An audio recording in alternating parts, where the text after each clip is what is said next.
I hope you've done your due diligence now. You've really thought about every possible message that could persuade the person you're trying to speak to or the group.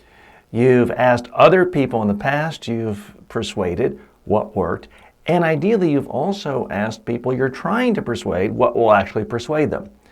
Now I want you to put it all together, refine it, narrow it down, and I want you to literally write down here in the discussion section of this lecture, top headline, what is it you're trying to persuade people to do? Same as before. But now, what are the 5 messages you're going to try to convey when you are presenting to them to try to persuade them?